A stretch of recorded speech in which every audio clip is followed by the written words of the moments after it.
तो नेक्स्ट जो है हम वो देखते हैं अपना फंक्शंस। तो ये मैं 1 4 डाल दूंगा और इसमें डाल दूंगा फंक्शंस डॉट पी वाई। तो मैंने फंक्शंस डाल दिया है। फंक्शंस क्या होता है कि जैसे कि क्या होता है आपका कि अगर आपको कोई ना कोई चीज़ रिपीट करनी है, लाइक आपको 2 नंबर्स को ऐड करना है और आपको वो नंबर ऐड करना पड़ गया 50 बार, तो अब ऐसा तो है नहीं कि बार बार 50 बार लॉजिक लिखेंगे उस चीज़ का। तो उस चीज़ का लॉजिक नहीं लिखेंगे। लाइक अगर मैं आपको सिंपल सा एक एग्जांपल ही दे दूं, लाइक आपने प्रिंट किया, print hello, print how are you,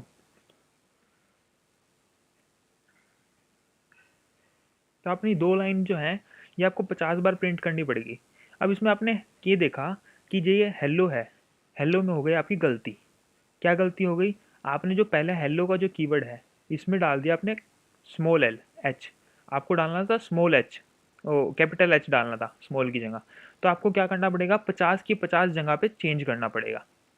तो इसके लिए हम क्या करते हैं, फंक्शंस करते हैं। फंक्शंस में सिमिलर से दिखने वाली फंक्शनैलिटी को हम वहाँ पे डाल देते हैं और जब भी हमें ज़रूरत होती है हम उस फंक्शन को कॉल कर लेते हैं। तो क्या फंक्शन की डेफिनेशन क्या हुई हमारे लिए? फंक्शन की डेफिनेशन हुई, functions are the part of program which can be executed when called। तो क्या है फंक्शन? फंक्शन एक ऐसा ब्लॉक है जिसमें हम पर्टिकुलर कुछ सेट ऑफ स्टेटमेंट उसमें डाल के रखते हैं और जब भी हम उस फंक्शन को कॉल करते हैं तब वो स्टेटमेंट जो है एग्जीक्यूट हो जाती हैं। तभी मैं इसको हटा देता हूँ और मैं यहाँ पे एक फंक्शन का एग्जांपल बताता हूँ। तो उसके लिए हमारा एक कीवर्ड होता है डेफ। डेफ से हम फंक्शन को डिफाइन करते हैं। डेफ के बाद हम यहाँ फंक्शन का नेम लिखेंगे। माई फंक्शन जैसे मैं लिख देता हूँ FUNCTION, फंक्शन मैंने लिख दिया। देन मैंने यहाँ पे लिख दिया वही statement print hello and then print हमारा हो गया हाउ आर यू। तो ये तो हो गया हमारा फंक्शन का डिक्लेरेशन। तो इसको मैं ऊपर लिख देता हूँ कि ये क्या है हमारा फंक्शन डिक्लेरेशन।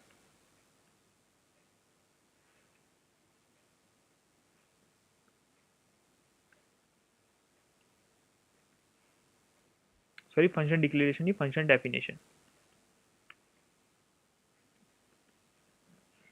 फंक्शन डिक्लेरेशन का जो कंसेप्ट है वो हमारा C++ एंड जावा में होता है, बट यहाँ पे ऐसा कुछ खास आपका कंसेप्ट नहीं होता है फंक्शन डिक्लेरेशन का। तो चलिए अब हम इसको कॉल करते हैं माई फंक्शन।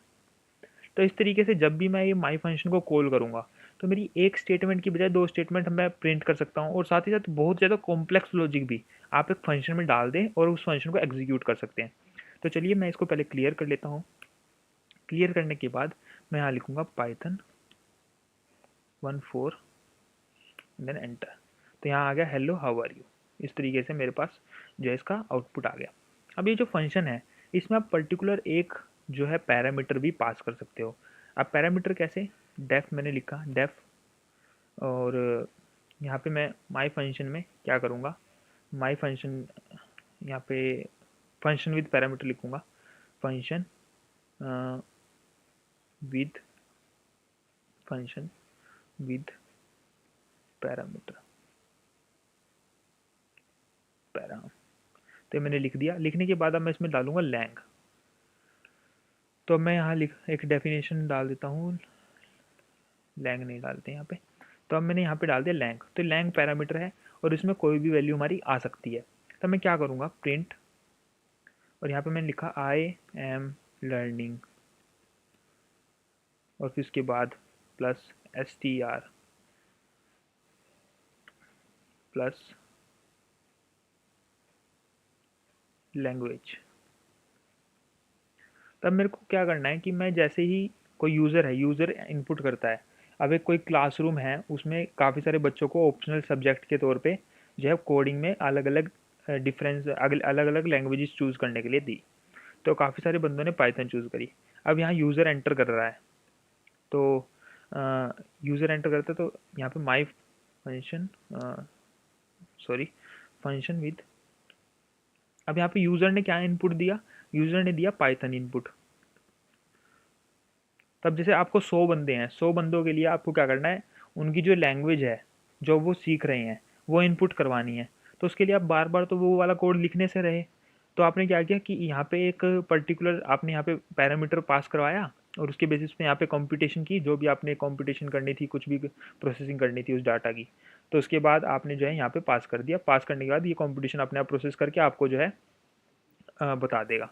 तो मैंने यहाँ इसको कॉल किया तो देखा आपने, सॉरी मैंने यहाँ पे लैंग नहीं पास किया है, तो यहाँ पे आपको आउटपुट मिल जाएगा I am learning Python language. तो इस तरीके से आप फंक्शन में जो है इनपुट पास कर सकते हैं और उन इनपुट के बेसिस पे कुछ ना कुछ काम परफॉर्म करवा सकते हैं। अब यहाँ पे अपने पाइथन लैंग्वेज की, तो उसके बेसिस पे उसने जो है स्ट्रिंग कर दी। तो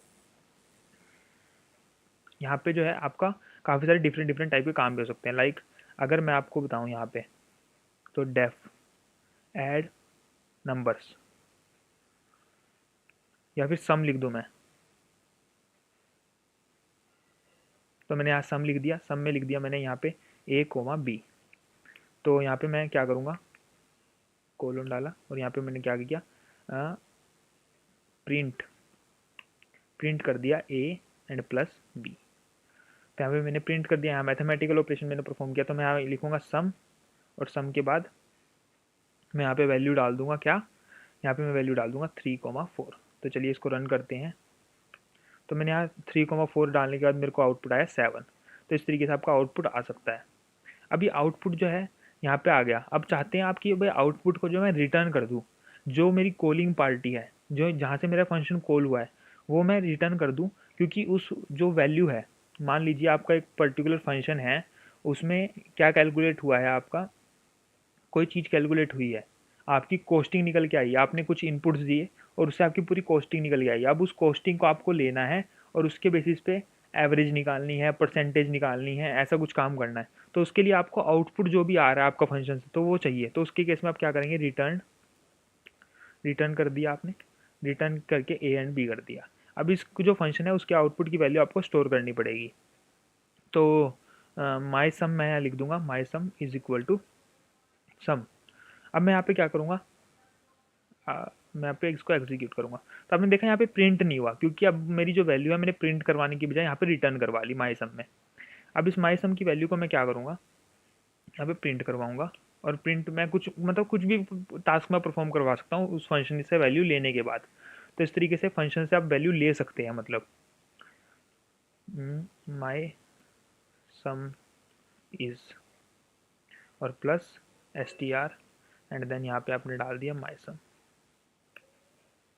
एंड देन कॉल दिस। तो देखा आपने माई सम इज 7। इस तरीके से आप बता सकते हैं। अब लाइक आपने क्या किया कि एक कोई स्टूडेंट है, उसके 5 सब्जेक्ट्स के नंबर्स हैं, तो आपने उस 5 सब्जेक्ट के नंबर एक फंक्शन में एंटर करवा लिए और उस नंबर के बेसिस पे आपने उसका टोटल दे दिया। अब वो जो टोटल आया है, हमें जो है उसका एवरेज निकालना है और उसका जो है सम निकालना है। एक तो एवरेज निकालना है, एक परसेंटेज निकालना है। तो इस तरीके से आप एवरेज और सम निकाल सकते हैं यहाँ पे, और कंप्यूटेशन करके यहाँ पे स्टोर करवा सकते हैं एवरेज और सम, और स्टोर करने के बाद आप यहाँ पे डिस्प्ले कर सकते हैं। तो इस तरीके से आप काम कर सकते हैं इन चीज़ों पे।